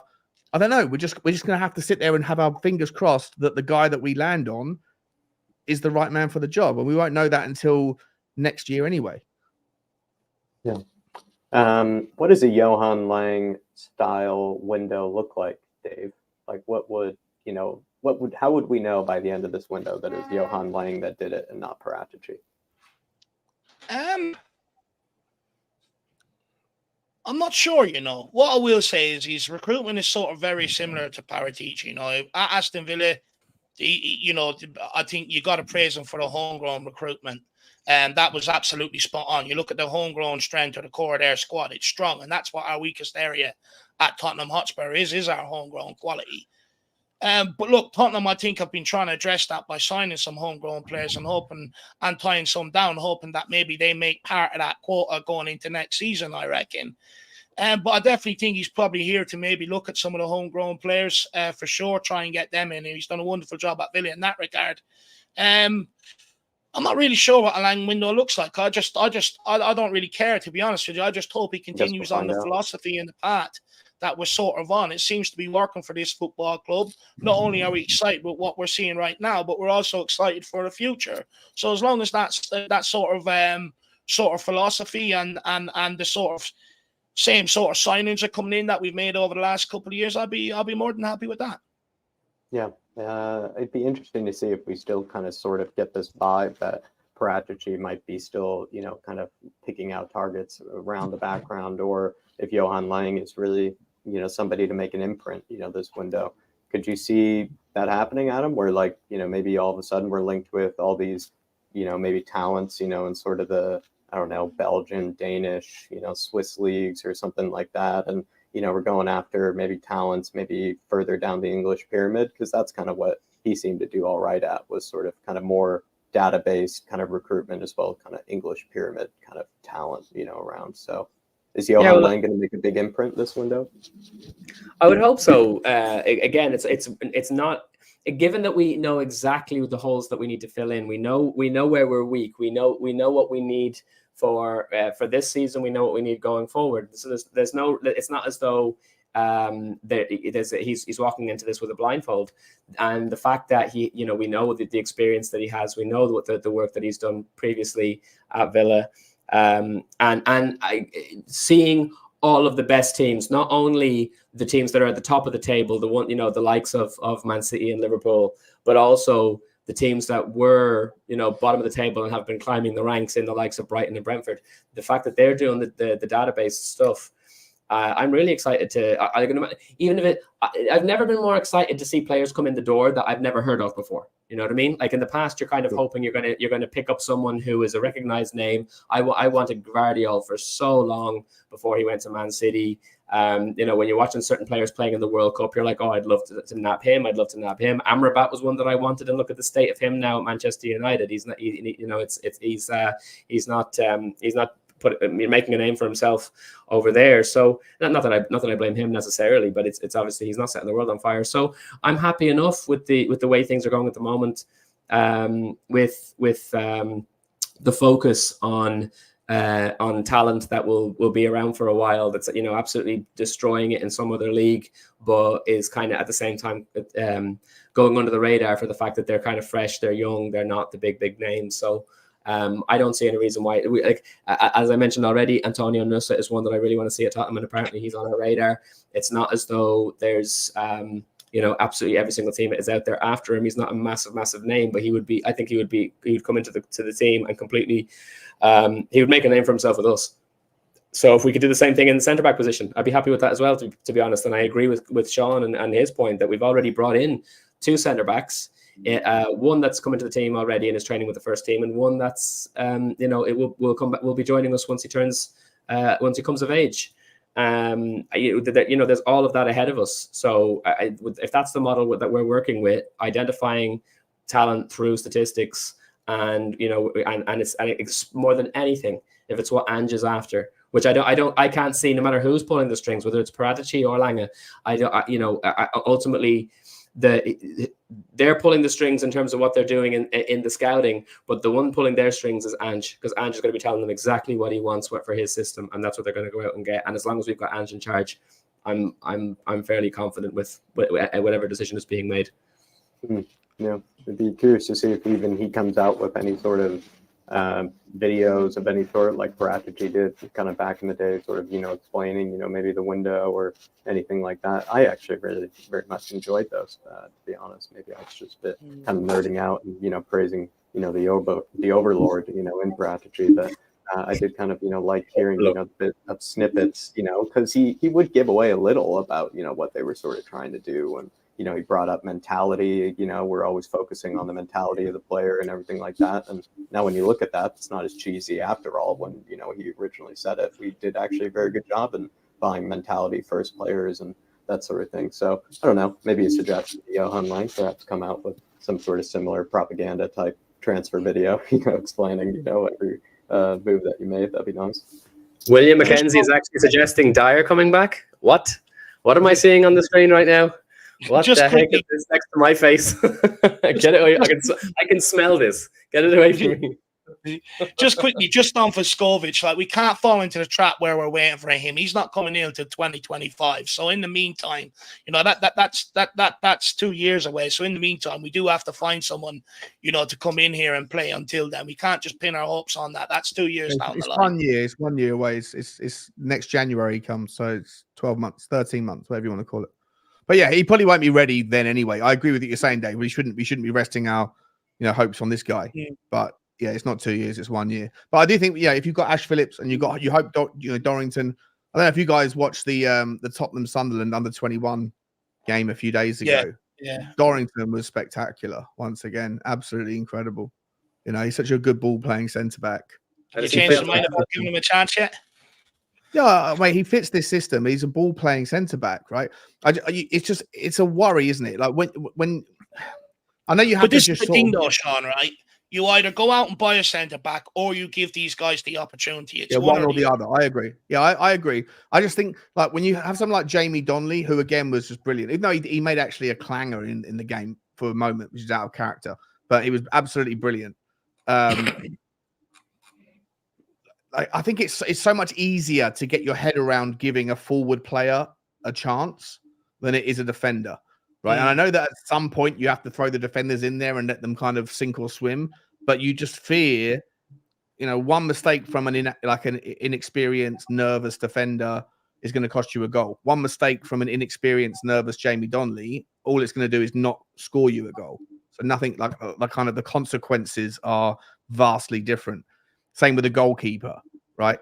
But yeah, look, I watched Dorrington the other night for the Sunderland game, and he's got everything you need for this particular system. Who knows whether he's ready for the leap, but in terms of like the style of player that he is, he does fit this model better than a Conte model, or better than a Mourinho or a Nuno or even a Poch model. We've got the perfect. If he's good enough, then what he's good enough at is a perfect fit, you know. And so, like I say, for me, I want to see these players be drifted and drafted in, and so I don't want to block their pathway to the first team, because this whole thing about identifying, I said it a minute ago, identifying the best youth talent out there. All right, you keep doing it, you keep paying for it. When are we going to see it, you know, be given a chance? And that to me is the kind of final piece of the puzzle, isn't it? It's giving them the chance, and you won't know. There's no amount of experience they can get in the 21s that will match up to what it's like in the first team. And there's very few teams that you can loan them out to that replicate our model or even anything like our style of play. So, you know, at some point you just got to throw them in the deep end and see what happens. That's what I've been saying all along, you know, just give them the opportunity, and then you'll know whether they're good enough or not, you know. Yeah, definitely. William McKenzie, celebrating 23 months as a member. Appreciate you, sir. Dyer or Rodon back? I think he said, though, he might have written this slightly wrong. And he says we could maybe make do and focus on another position, though, this summer. Rodon has better recovery. Sorry to bring up center backs once again. I think he's saying that Rodon might be better suited, or he could do a job in a high line. And when it comes to his recovery pace, hard to remember, you know, Rodon, whether he has much recovery pace at all. This is my thing with kind of that Wales sort of combination of him and Ben Davies, is that I've seen them, you know, get dismantled by Armenia, you know, at times. So I just don't really know about, you know, kind of Joe Rodon's level, or even sometimes as much as Ben Davies is having a good spell right now. I also question Ben Davies' level a lot of occasions, because, you know, even when they're sort of paired together in kind of that Wales team, you know, they can look pretty atrocious, you know, at times against some what should be, you know, much inferior opposition. And I think Rodon, what's nice, though, is, if I'm correct, is having a decent, you know, sort of championship loan spell so far, 4 leads, which is good to hear. And you hope that he can kind of sort of turn his career around. But I don't know. I don't think he was ever really the right signing for Tottenham Hotspur, or is ever going to be suitable for us. Even if it's a disaster scenario, I might almost look more towards a Dorrington or towards a Phillips instead, for me, William McKenzie. But anybody have something to say, William? Yeah. First of all, William, long time no see. Hopefully you're keeping well, my man. Hopefully New Zealand's treating you well, by the way. But look, we got to stop doing this at Tottenham. They've been tried, they've been tested, they ain't good enough. So, you know, if they were, they would have been kept around this summer. You know, they would have been kept around to be able to fill in this, that, and the other. They ain't good enough. And the reality is, if we keep persisting with this, keeping them around the squad players, we wonder why we drop off when we end up relying on them. We've already got the answers. They ain't good enough. We just need to move on and do better, get better. And it's possible to do. So for me, just go out and do it. There you are, William. Appreciate your support as a member for this long as well, my man. And as well, you know, hopefully you have any, you know, sort of thoughts ahead of this game for the Nottingham Forest one. Feel free to do so, you know, for all the rest of the members and everything. Big up to you, William McKenzie. Appreciate your support, my man. And kind of maybe some last and, you know, final questions from the listeners, from our fellow members, I think we'll take for right now. We're going to start first with the Big D. Big up to you, the Big D. And he says, Pop Sarr, how integral he is for our team and our system. I think the bad run of results happen, obviously, because of injuries, but also not having Sarr available. If Caicedo is worth 115 million, what is Pop Sarr worth? Loving these shows, lads. Keep up the good work. Sean, what is Pop Sarr worth? And also, was he actually the reason maybe we had been losing the games? Not as much the injuries, just the star boy being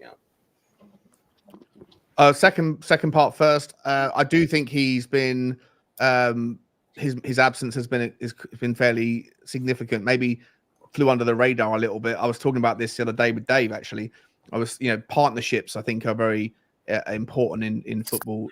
And, you know, it's easy to spotlight the Van der Ven partnership with Romero, or the partnership between Sonny and Maddison, or Sonny and Kane last season. And I think that, you know, when you look at Bissouma, I think people were trying to figure out, well, why is it he's fallen gone off the ball a little bit? Was it because of the fear of suspension? Well, once that went out of the way, he still didn't perform. And when he had Sarr in front of him or next to him, he got back. I think Pedro Porro plays better with Pape Sarr, knowing like this guy who is just daddy long legs, I call him. You know, he's got this mobility to get around the pitch, and I think a lot of players in that middle of the park, and I'm including Udogie and Porro and Decky and Brennan Johnson, whoever it is. I think a lot of players feel a little bit more reassured that Pape Sarr has the mobility and the kind of dynamism across that park to be able to get in there, and these little things he does as well. He's got this like that lanky leg that he just toe pokes when people are about to trap the ball. He just gets in there quickly first and just nips it over the top with his little toe poke. He's a really, really talented player, and I do think that his absence has been bigger, stronger felt than I think we probably, or at least I really thought. Glad he's back. And in terms of how much is he worth? Oh, I mean, no idea. I mean, whilst he's on a short-term contract, probably not too much. But if we get him signed up to a 7-year deal and he continues to, or 6-year deal, and he continues to improve. If Real Madrid offered 70 million for him, would you take it? 70 million? How much? 70. 70. Will I take 70 million pound for him now? 70, yeah, for him now. Yeah, I would take 70 million pound for him now. Yeah, I would, yeah. Oh, Adam's shaking his head. There you are. No, 100. Tell me what. You take 100. That's your start in. I like it, Daniel Levy style. Start big. Start big, go bigger. Let's not go from the sublime to the ridiculous. If someone comes in and gives you 70 million pound for a player that's played 14 games for you, basically 15 games, you take 70 million pound. You can do a lot. No, it doesn't make any sense because for the fact that if you get 70 million pounds, you need to be able to use that 70 million pounds to go out and get someone better than what you already had. 70 million pounds does not get you a better player than Pape Sarr right now. Not in this market. Yeah, of course it does. No, it does. Who? At that age as well, where the ceiling is massive and you can have him for a decade. Hang on, are you saying he's world class? I think Pape Sarr is world class. You can buy Anthony for 90 million. He's world class. He's world class in Jamaica. He's a brilliant potential. He started his career really well, but he's not world class. I didn't say he's world class. I said my records were £70 million. You're getting there. You're getting there, aren't you? There's not many players. There's not many footballers that cost more than 70 million quid.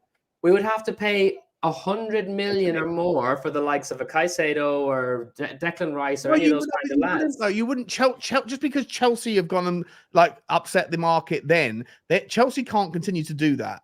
Chelsea were just bozos. I think Chelsea were the biggest bozos in the market.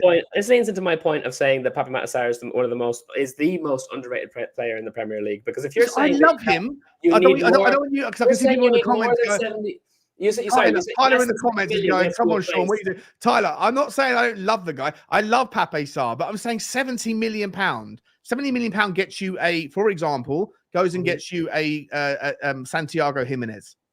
But no, like for like. No, but it's not like for like, is it? That's not the argument. It's what do you have? What do you need? It is the argument in the sense that it is an argument in the sense that it is the argument in the sense that the players that are costing that much at the moment are central midfielders. It's all the centre mids that are going for crazy money. You're letting the Chelsea bubble. That's going to pop. It's not just Chelsea. It is. Arsenal bought Declan Rice for more than 100 million, so it's not just Chelsea. Declan Rice is a world-class midfielder. Pape Sarr is a 20-year-old. I don't think that Declan Rice is not worth much more than Basuma is. Oh, what are we doing? Basuma. He's not. Well, why are you paying over 100 million for someone who's not much better? Honestly, Adam, I know. I get you're passionate. I get you passionate about Tottenham. But if there were rival fans listening to this conversation right now, they would be rolling their eyes. And you know what's fantastic is I've never said nothing that's ever come out of my mouth in my entire life has been predicated on what anybody else thinks ever. Don't give a toss, right? So just to be clear, I don't care what any rival, especially rival fans. That doesn't mean your opinion is correct because you're in a pool of one. Basuma is not a million miles away from Declan Rice by a. Do you really think he's a gigantic step down from Declan Rice? Basuma on his day is like there's very, very few players in the number 6 in the Premier League that could go anywhere near him. Very you can probably only name 2. I love Basuma. I love Sarr. None of my thoughts on this particular conversation in any way diminish my admiration for what we have and my love for what we have. But if you're saying that Bissouma is Declan Rice level, I don't agree. Almost. And if you're saying that you wouldn't take £70 million right now for Pape Sarr, I also think that that's crazy. Not in this market. It would make sense in a different market. It would have made sense 2 years ago. Not now. We do have some other members. The Big D's question probably got the most interest of any of the ones, tonight. So big up to the Big D. Great job, sir. Moondog, here's yours. He sent one in earlier. Do you feel the media are being a bit disrespectful towards Ange and are treating him a bit like a novelty? They seem to forget that he has been a manager a lot longer than people like Arteta and has worked his way up through the pyramids in different ways. In Ange, I trust. Adam, do you feel that way? Maybe people are quick in the media to put Ange down when they had the chance. I fall back on the, it wouldn't matter who it was once they joined Tottenham. They were in the firing line because it's just the media are completely, they just love to kick Tottenham in the balls. There's no, I don't know whether it was started by Alex Ferguson and everybody jumped on that train. We've always, we're a team with a strong history. We're a team with a lot of pedigree, a lot of prestige, and the fact that we haven't been operating at the absolute highest level, i.e., we haven't won the Premier League since the inception of the Premier League, that forces people to it's a backhanded compliment. That's what it really is, because they know that we are of that level. We are of the level that. If it weren't for certain circumstances, we should have won a Premier League by now. And that's the reason why we always get kicked. There are no other teams that haven't won a Premier League that you would think, they should have won one by now. Only Spurs, right? Only Spurs. So it's a backhanded compliment as far as I'm concerned. They give us abuse because they know that we should have grabbed a trophy, the top flight trophy at this stage. And there are reasons why we haven't. But again, you just take it as a compliment. Okay. Very good question, Moondog. Very good answer from Adam. Kev Williams asking you, Dave. He says, I'd like to explore the question of why are we being hampered with so many injuries in general? Let's dig deep into what the problem is. Maybe it's the warm-ups, the training style of play, also the style of play, the medical team, definitely could be the medical team, at some stage. They've been here the whole time. What's going on? Please, Dave, do you have an answer to maybe why the injuries have been happening? Look, I think when they are injured, they're made play through it because of the squad depth. Managers prefer to stick with them even if they're 50%. Then the guys maybe in around them. How many players Richarlison spoke about, Sonny spoken about, other players spoken about it, about playing through injury for long parts. So that's definitely one reason why. Look, to be honest with you, you look at our main players, a lot of them, they're overused at Tottenham down the years, in my opinion, severely over sort of used, which opens us up to injury. The chopping and changing of management, training styles, tactics, etc.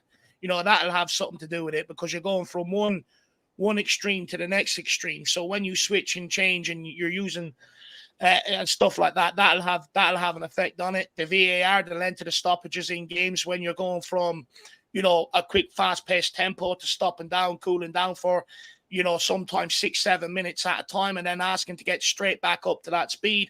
That's definitely contributing to the injuries as well. Look, there's a number of reasons for it. There's a number of teams that combine to create the injury list. But what I will say is I do believe injuries are up everywhere, not just at Tottenham, but across football in general, I believe. So, it's a problem. Plus, the more games they add on, in terms of internationals and keep rolling these guys out, there's a number of things that all contribute. It's not just one specific thing.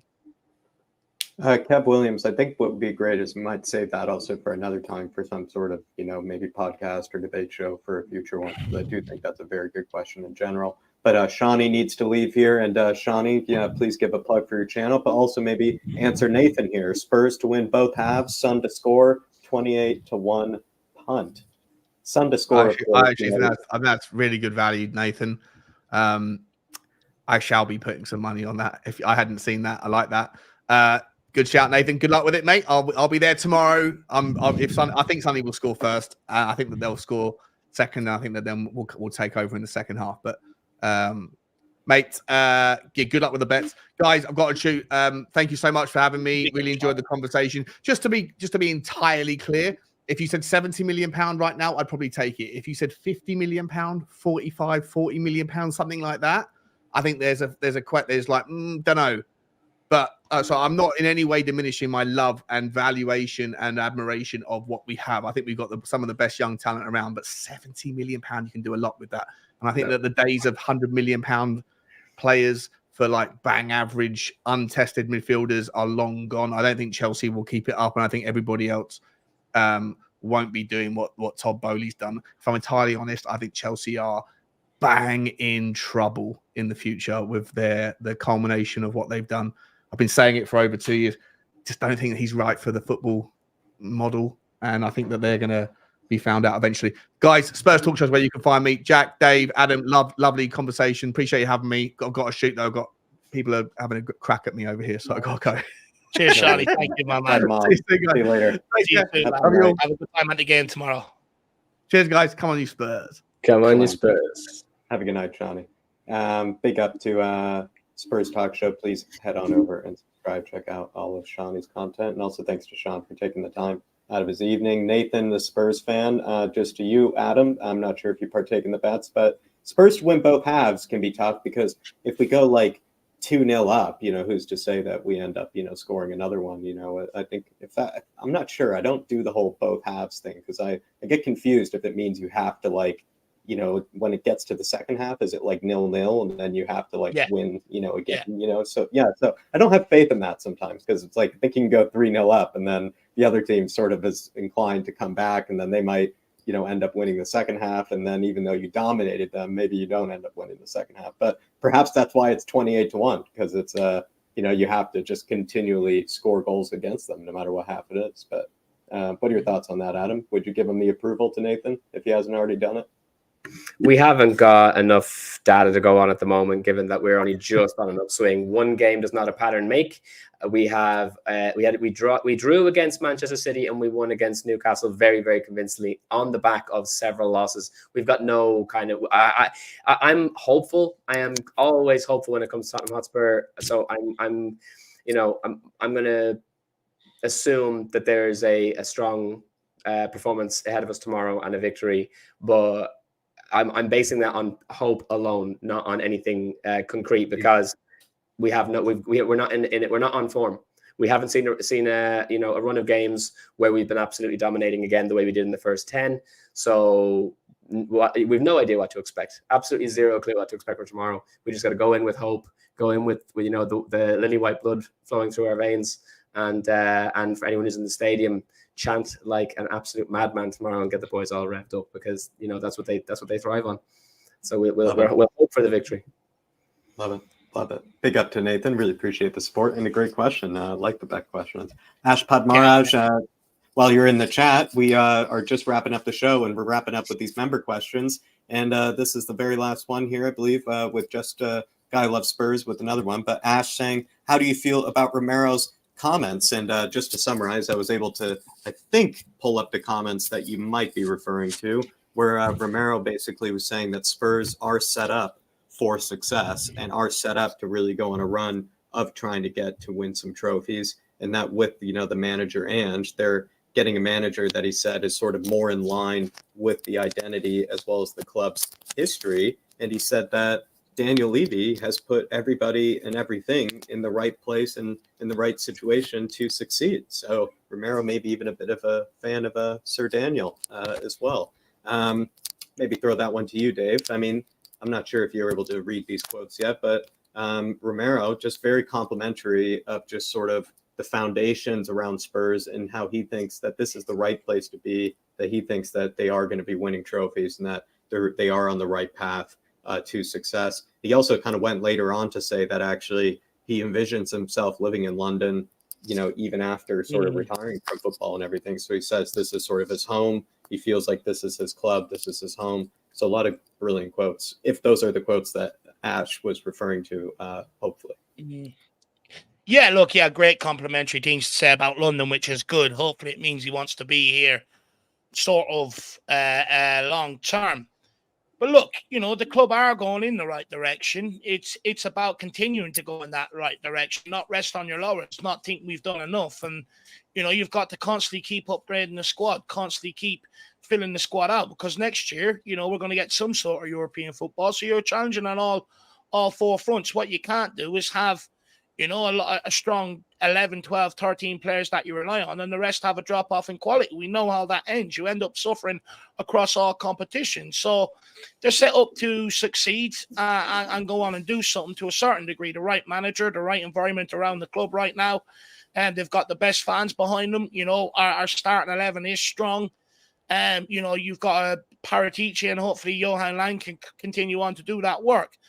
The stadium, the training complex, there's so much going for the club right now, but it's just about seeing it through. If Ange Postecoglou doesn't make top 4 this season, don't sack him like you've sacked previous managers gone by when it looked like you weren't going to get top 4, and realize you've got a good team, see it through, build up the squad, and go again next season. Look, in order for it to happen, we have to keep a manager in the dugout first for a full season. We haven't had one in the dugout for a full season since Pochettino. So that's first and foremost. If we want to go on and be that team, you have to stick by the manager. But look, it's all well and good Romero coming out and saying that. We've had other players come out and say this before. It's up to them on the football pitch ultimately to deliver that success. So hopefully that's the case. But I do like the quotes. All sort of Romero quotes feed me. I absolutely love the guy. I think he's a throwback to the sort of defender that I love watching. But look, the quotes about London are good. Hopefully it means he wants to sort of stick around here for quite some time. That's encouraging. Definitely encouraging. Just quickly, we'll wrap up with just some more here. Shawnee Maddox has one. We'll do his last, but there is kind of one that combined together. Jim, just a guy who loves Spurs, as well as, I believe, Iceman, sort of asking about the impact of the Asian Cup, the Asian Games, as well as the African Cup of Nations. So what are your thoughts on that, Adam? I mean, how can Spurs cope with it? What sort of players do we maybe need to get to replace Sonny, or players that maybe can fill in specifically to step up for Sonny is what they're kind of both asking, just combining together. Yeah, again, I think the issue is, we know what's ahead of us. We're not going into anything blind, and the fact that we know that we have to, let's be fair, let's be absolutely fair and honest. We're not going to be missing Bazuma for very long, right? I'm sorry, but his country are not going to be, off competing for that's true. the entire length of the African nation. It's just not going to happen. So he'll be back fairly sharpish. Sarr is a different story. Senegal are absolutely outstanding. Sonny, obviously, with Korea, is going to be gone for that little bit longer as well. So we know that the players that we need to get in. Do we get someone on loan? Would that make a lot more sense, especially in the midfield, because it's unnecessary to go out. Like, our midfield is fairly stacked. Do we really want to go out and get a load of midfielders, or even a midfielder that we're then going to have to, just park on the bench as soon as Basuma and Sarr do come back? Maybe get someone on loan, or maybe we're okay in the midfield as far as up front is concerned. It all depends on how Richarlison does over the remainder of December. I'm backing the guy. I really am backing the guy. And again, as I've said before, just because my wife is Brazilian doesn't mean I back every single Brazilian going. I'm not crazy in love with Emerson. I wanted to see, even though I love Lucas Moura, I wanted to see him gone 2 seasons ago. So, but I do really back Richie. I think he's going to be something else. As long as he can get the games into him. So we don't need another centre forward, as far as I'm concerned, even while Sonny's gone, because we have Richarlison and we have Valise. Not to mention, there are some of the under-21s that are capable of coming in and stepping in for the month anyway. So, I mean, wingers we need anyway. Wingers we needed regardless. So if Sonny is playing out on the left and then we need someone to replace him, I've been talking about Antonio Nusa a few times on the stream already. There are other players that we can go and get a Jota in as well from the Saudis, because they've clearly it's not working for him over there, but he's an absolutely outstanding player. So we know what we need to do. We know we need to go and get a centre back. We know we need to go out and get a winger, and then it all comes down to Ange. Then whatever he decides to do in relationship to the midfielders, do we have enough on deck to be able to weather the storm while 2 of our most important players from the midfield are gone? Or again, it's for me for the midfield. I think it is a case of getting someone on loan for that period, someone that's not that we can have for the short period of time that we're not going to have any need of come the summer. because then, if we're going to get new midfielders in it, it'll be because then we will lose the likes of Lo Celso or Højbjerg or whatever.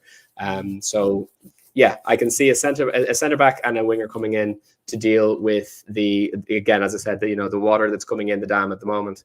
Whatever about the midfield, that's down to what Ange thinks is the appropriate strategy. And I think, at this stage, we're all quite willing to trust him. So we'll have to see what happens. I have a sneaky suspicion Tyrese Hall might be called into sort of, whether it's the bench, I think more so the bench, but I have a sneaky suspicion he might be brought in or promoted to fill up the absence of Bissouma and Sarr. I'm not saying he's going to start, but he has been training with the first team for the last while. And I wonder, is that in sort of view of Bissouma and Sarr, because they're expecting Sarr's team, his favourite, isn't he, to go all the way. So they're expecting him to be missing for quite some time. Plus, you're talking recovery when he gets back as well. So I think most of them will miss a 4-game period anyway. After that, then it depends how far they sort of go and what recovery they need when they come back. But for me, Sarr, I think, is the biggest miss. I think with Bissouma, if you keep Højbjerg, I think you can get Højbjerg to progress the ball. But Sarr's the biggest miss. I've seen a stat today. He turns over more ball in the midfield than any other Tottenham midfielder.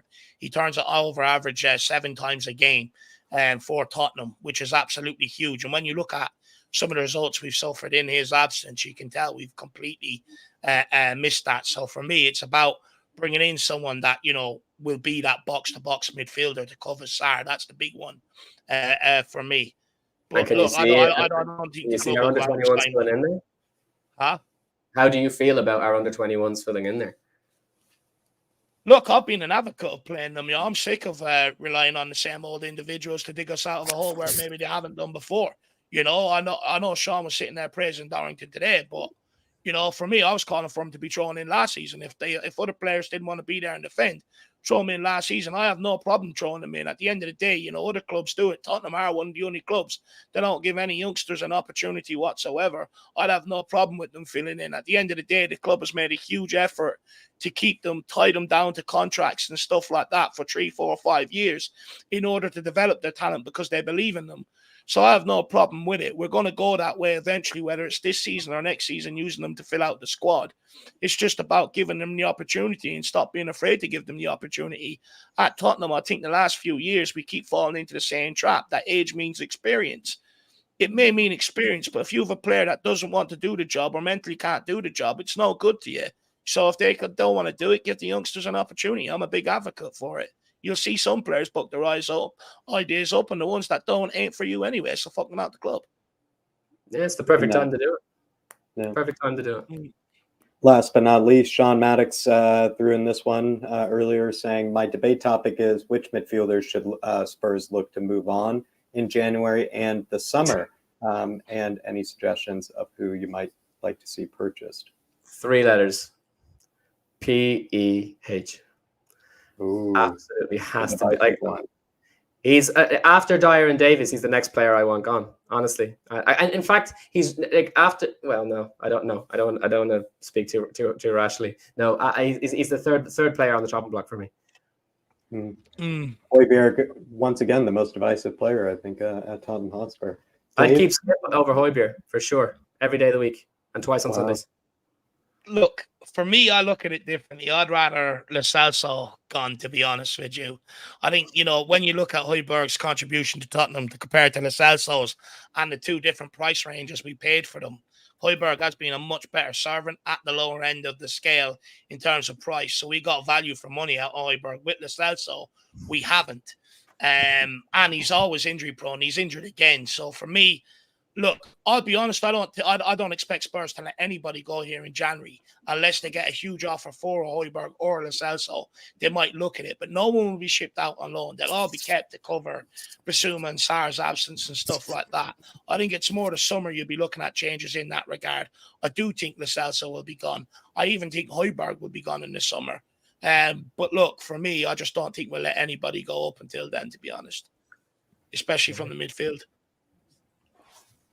Well, that about does it with the show. Really appreciate all the members who are sending in their questions towards the end there. And, we're going to wrap things up. Adam, please give yourself a plug of whatever things you might be doing right now. I plug just Wild Stag Media. I know that YouTube channel that you guys set up for yourself, and then also just saw that you have your own website, so I put that in there. But anything that people should be aware of, anything people should know about?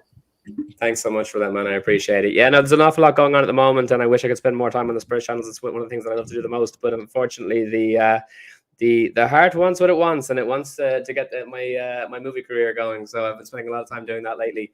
I have a feature film that is now available on most streaming platforms. So it's called Follow the Dead. It's an Irish dark comedy zombie film. If you're afraid of scary movies, don't worry. It's more comedy than it is dark. So I please go check that out and enjoy it. You can catch it on, if you've got Amazon Prime, it's on Amazon Prime. It's on Apple TV. It's on YouTube Movies. It's on Google Play. It's on Vudu. It's on Tubi if you're in the United States.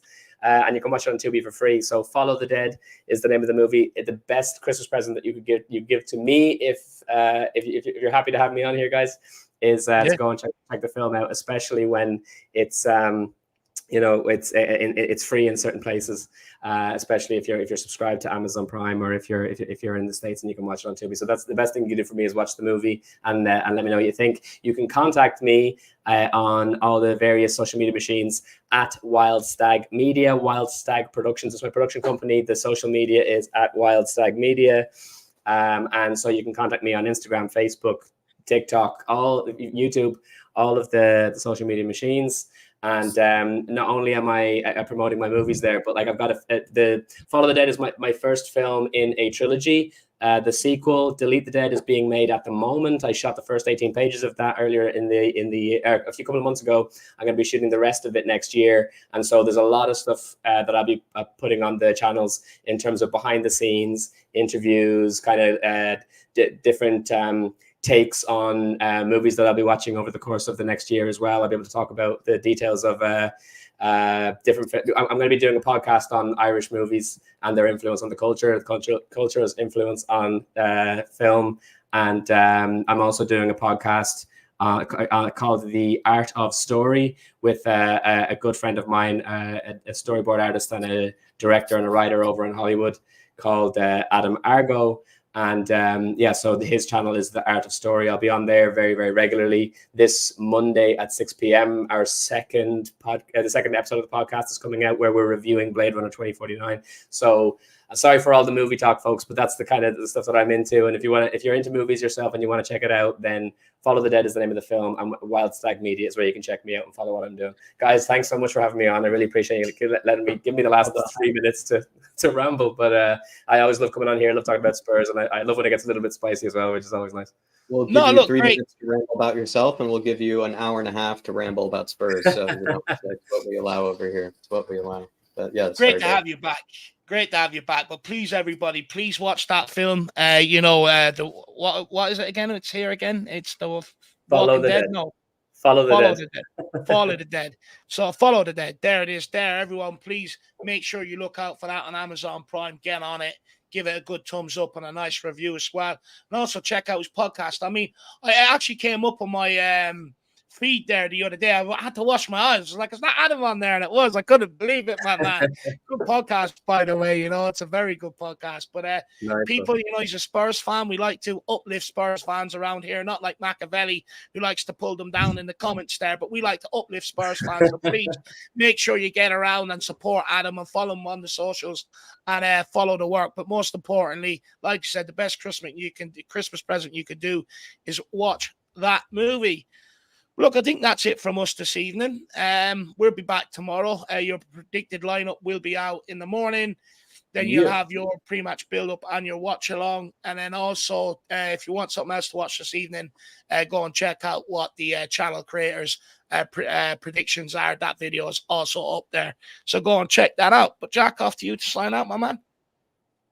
That about does it, everybody. Really appreciate all the support. Thanks for tuning in for this one.